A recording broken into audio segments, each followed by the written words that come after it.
Hello नमस्कार, मैं doctor Surendra खंसली ज्योतिष आचार्य ज्योतिष की इस नई श्रृंखला में आपका स्वागत करता हूं। दोस्तों, आज बात करने जा रहे हैं हम कर्क राशि की। कर्क राशि जो राशि चक्र की ठीक चतुर्थ राशि है, चौथी राशि है।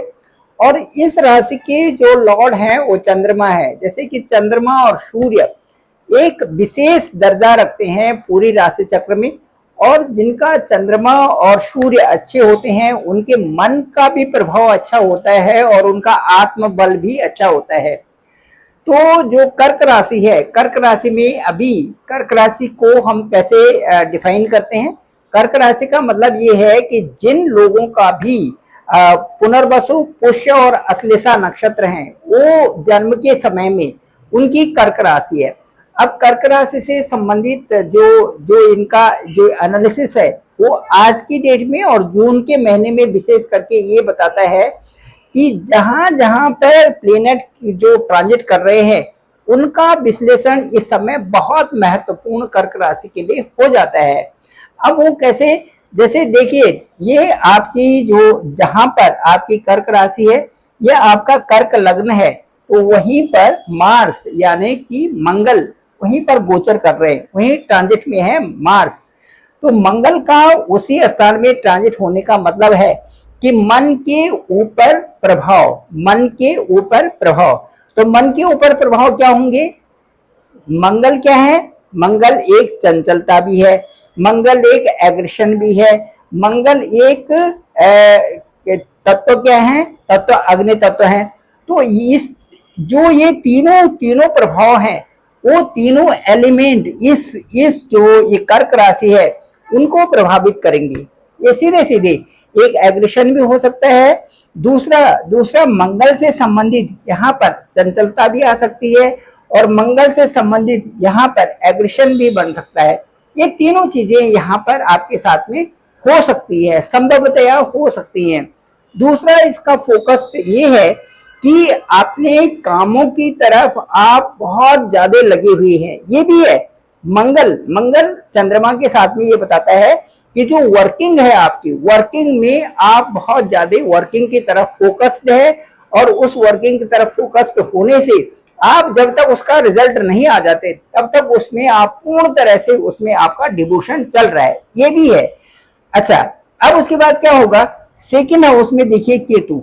केतु जिस हाउस में रहते हैं उस हाउस से संबंधित जो उनके लॉर्ड हैं उनसे संबंधित वो सीधे सीधे वो परिणाम देते हैं। केतु क्या है? केतु एक प्रकार के उस हाउस को बढ़ाने के लिए है वहां पे। सेकेंड हाउस क्या है? सेकेंड हाउस हमारा धन का है, हमारा वाणी का है, हमारे परिवार का है।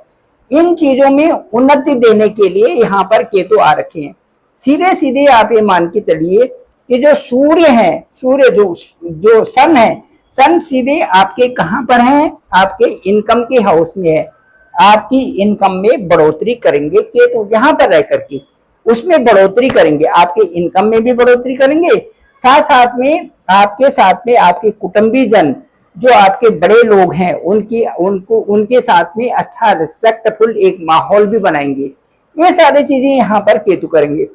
आपका भी यहाँ पर ध्यान होना बहुत जरूरी है। कुटुंबी जनों को पूछना, उन सब से प्रेरणा लेना और उनके साथ में मिल करके या उनकी बातों को समझने के बाद ही निर्णय लेना, ये केतु आपको यहाँ पर कह रहे हैं।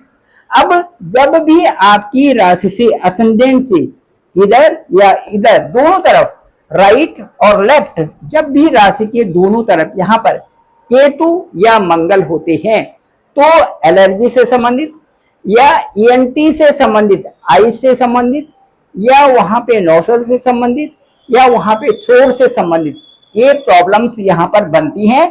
और ये कब से कब तक रहेंगी? 6 जून से और 27 जुलाई तक ये जो समस्या है ये बन सकती है, हो सकती है, ये संभवतया ये चीजें हो सकती हैं। इसके लिए आपने सतर्क रहना है कि ठीक है, केतु और मंगल आपके ठीक वहां पर है जहां पर सूर्य की राशि भी है, और सूर्य की राशि होने के साथ साथ में वो आपकी राशि से दूसरा हाउस है, इसलिए इस चीज का आप जरूर ध्यान रखें तो ज्यादा अच्छा रहेगा। इसके बाद चलते हैं सीधे 8th हाउस में चलते हैं। राहु का 8th हाउस में होना अच्छा नहीं माना जाता। क्यों? इसलिए नहीं माना जाता कि राहु क्या है? राहु एक माया है। राहु क्या है? राहु एक डर है। यदि 8th हाउस में शनि और राहु होते हैं और वहां पर यदि अच्छी सही राशि में वहां पर नहीं होते हैं तो 8th हाउस से डर भी होता है और ओवर थिंकिंग भी चलती है। ओवर थिंकिंग चलने का मतलब यहाँ है, 8th हाउस का मतलब ये है कि जो लोग परफेक्ट अपने कार्यों में नहीं लगे हुए हैं उनकी ओवर थिंकिंग चलेगी और उसके साथ साथ में वो उसको बार बार सोचेंगे। ये चीजें यहाँ से राहु कर देता है। कई बार डर हो जाता है, बहुत सारे डर फेयर हो जाता है। ये जो जो काम आपने किए उनसे संबंधित आप सोचने लगते हैं, ज्यादा सोचने लगते हैं। कभी कभार तो इस हाउस में यहाँ पर राहु के जाने से कई लोग तंत्र मंत्र वाली भी वहां पर भी ये उपाय भी करने लगते हैं, क्योंकि वो जो डर होता है वो फिर जैसे गांव में है, जैसे हमारे उत्तराखंड में है या कई और जगह भी होगा इस तरह से, वहां पर जो है उससे संबंधित उपायों में जैसे पूजा करना, वो करना, ये सारी चीजें, राहु से संबंधित पूजा करना, ये सारी चीजें आती हैं और वो करने से ठीक भी हो जाता है कहीं ना कहीं, क्योंकि प्रभाव किसका है? प्रभाव आपके मन का है। प्रभाव आपके मन के ऊपर का प्रभाव है। 8th हाउस ये मन के ऊपर का प्रभाव है, तो उस तरह से ठीक भी हो जाते हैं।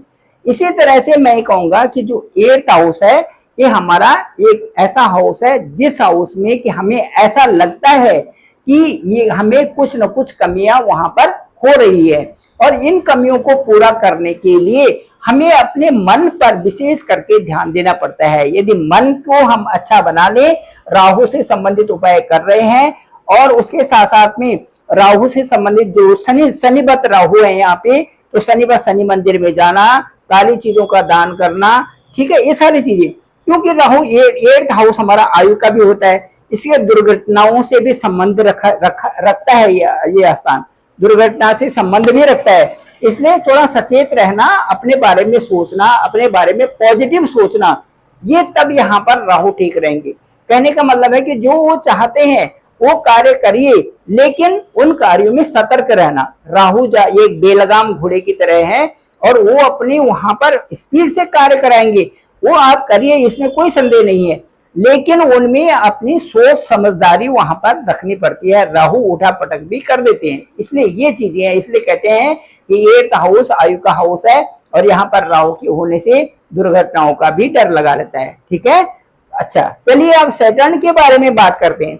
सैटर्न आपके सप्तम और अष्टम दोनों के लॉर्ड हैं, 7th हाउस और 8th हाउस के लॉर्ड हैं और वो चले गए हैं आपके भाग्य स्थान लक हाउस में। अब लक हाउस में चले गए हैं तो इसके साथ साथ में यहाँ से वीनस भी ट्रांसफर, आज 15 तारीख हो गई, यहाँ आ गई। अब यहाँ पर 15 मई को वीनस भी यहाँ से आपके ठीक जो है ये 10th हाउस में आ गए। अब वहां पर शनि रह गए केवल आपके लक हाउस में। 2.5 साल के लिए आपके लक के लिए शनि का प्रॉमिस है वहां पे कि आपके भाग्य को अच्छा बनाना, आपके भाग्य को वृद्धि करना। उसके साथ साथ में ध्यान रखना पड़ेगा अपनी इनकम का, ध्यान रखना पड़ेगा आपकी जो 1 2 3 4 5 6 7 यहाँ पर भाई बहनों के साथ अच्छा रहना भाई, 7 8 9 10 और शत्रु वगैरह आपके होंगे नहीं, उनको बिल्कुल बहुत अच्छी तरह से यहाँ पर मैनेज करते हैं शनि, तो छठे घर में, तो ये सारी चीजें आपके शनि से संबंधित हैं। उसके बाद आप वीनस आपके ठीक जो है 10th भाव में आ गए हैं, बहुत अच्छे रिजल्ट्स होंगे, जो आपके कार्य नहीं हो रहे थे वो सब संपन्न होने वाले हैं। 10th हाउस से संबंधित, 10th मतलब आपका वर्किंग हाउस है और 10th हाउस के जो इस हाउस में वीनस बैठ रखे हैं, वीनस जो है आपके 11th हाउस के लॉर्ड है, ये बहुत ही अच्छी बात हो गई। 11th हाउस के लॉर्ड आपके 10th में बैठ रखे हैं और यहाँ से सीधे एक्सपेक्ट कर रहे हैं 4th हाउस को, ये और भी अच्छी बात हो गई कि 4th हाउस का एक्सपेक्ट कर रहे हैं। जो भी आपके जमीन संबंधी, मकान संबंधी या जो भी चीजें आप यहाँ पर अपने जो सुख संपत्ति के सुख सुविधाओं के लिए जो चीज करना चाह रहे हैं लग्जरी लाइफ के लिए, वो सब आपको यहाँ पर मिलने वाले हैं। वीनस अपने ही स्थान को वहां से देख रहे हैं। कई सारी चीजें आपके अब सॉल्व होने जा रही हैं, आपके वर्क प्लेस में भी, आपके व्यापार के क्षेत्र में भी और आपकी उन्नति के क्षेत्र में कई सारी चीजें सेटल हो रही है, वो अच्छाई के लिए होंगी। अब देखिए यहाँ पर आपके जो लाभ का स्थान है, जहां पर प्रॉफिट है, वहां पर सूर्य और बुध चले गए हैं। तो मुझे ऐसा लगता है कि केतु के भी यहाँ पर होने से कुछ बदलाव आ रहा है और जो बदलाव होगा अच्छा ही होगा। साथ साथ में केतु को देखें, मंगल को देखें, राहु को देखें, और ये जो स्थान इनको देखते जाएं, तो सबसे अच्छा उपाय आपके लिए होगा कि जो सफेद चीजों का दान देना, साथ साथ में शिव मंदिर में जाकर के शिव स्तुति करना, और उसके साथ साथ जो शिवलिंग है वो एक प्रतीक है दोनों का, शिव और पार्वती जो है दोनों उसी में समाहित है, एक ही साथ में समाहित है, और उनको हाथ जोड़ करके वहां पर जो है आप जो दूध और जो जो पानी, दूध में मिला हुआ पानी उसमें मीठा हो, और उसके साथ साथ में जो भी चीजें हो उनके साथ में मिश्रित करके वहां पर अभिषेक, रुद्रा अभिषेक करिए। ये बहुत उत्तम उपाय आपके लिए रहेगा। कर्क राशि भी है और शिव की स्तुति भी है, बाकी और क्या चाहिए, बहुत अच्छा। शिव की स्तुति करिए। नमामि समीशान निर्माण रूपम विभुम व्यापकम ब्रह्म वेदा स्वरूपम निजम निर्गुणम निर्विकल्पम निरीम चिदाकाशमाकाश वासम भजिम। बहुत सुंदर प्रार्थना है उत्तरकांड में, और बहुत सुंदर, इसको करिए आप, बहुत अच्छा भी रहता है। सबसे बड़ा चीज है कि मन पे हमारे अच्छे प्रभाव से पड़ते हैं। इसके साथ साथ में जो सूर्य और बुध है आपके एकादश स्थान में है। सूर्य आपके देखिए धन भाव के हैं, बैठे हुए इनकम हाउस में, दोनों का एक दूसरे से कोरिलेटेड है और अच्छा कोऑर्डिनेशन बना हुआ है। मुझे लगता है आय भी बढ़ेगी और धन के जो स्रोत हैं वो आपके रिसोर्सेज हैं वो भी बढ़ेंगे। मेहनत तो करनी पड़ेगी, देखो मेहनत करें और एक उच्च स्थिति को प्राप्त करें। अब जुपिटर को ले लीजिए, जुपिटर आपके 12वें स्थान में गए हुए हैं। यहाँ पर क्या होता है, जुपिटर यहाँ पर कोई भी ग्रह जाता है 12th हाउस में, तो 12th हाउस हमारा एक ऐसा हाउस है जिससे कि हम खर्चे का एक्सपेंसेस यहाँ से लेते हैं, हम एक्सपेंसेस सारे। तो ये यहाँ पर ये स्थान जो है, यहाँ पर कोई भी ग्रह जाएगा तो खर्चे तो होंगे, लेकिन केवल जुपिटर ही वहां पर एक आकाश तत्व ऐसे है, एक सूक्ष्म तत्व ऐसा है जो कि आपकी अच्छाई के लिए ही काम कर रहा है। यहाँ पर आपकी अच्छाई के लिए ही काम कर रहे हैं जुपिटर।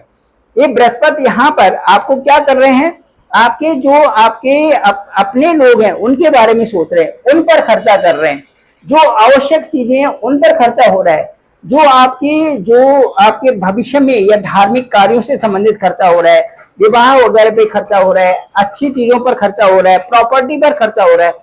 ये यहाँ से जुपिटर आपकी प्रॉपर्टी भी आपको खरीदवा देंगे। कैसे, 1 2 3 4 5, ये देखिए प्रॉपर्टी का स्थान है, सीधे प्रॉपर्टी को देख रहे हैं।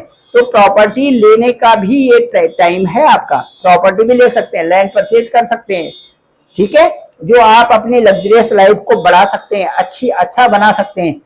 लेकिन वो चीजें होंगी जो कि आवश्यक हों। दो चीजें होती हैं, एक तो होती है इच्छा, दूसरा होता है आवश्यकता। आवश्यकता का मतलब है कि जो चीजें हमारे लिए बहुत जरूरी भी हैं और जो चीजें हमारे इस समय हमारे जो इनकम के दायरे में आती हैं उसे हम अपनी आवश्यकता कहते हैं।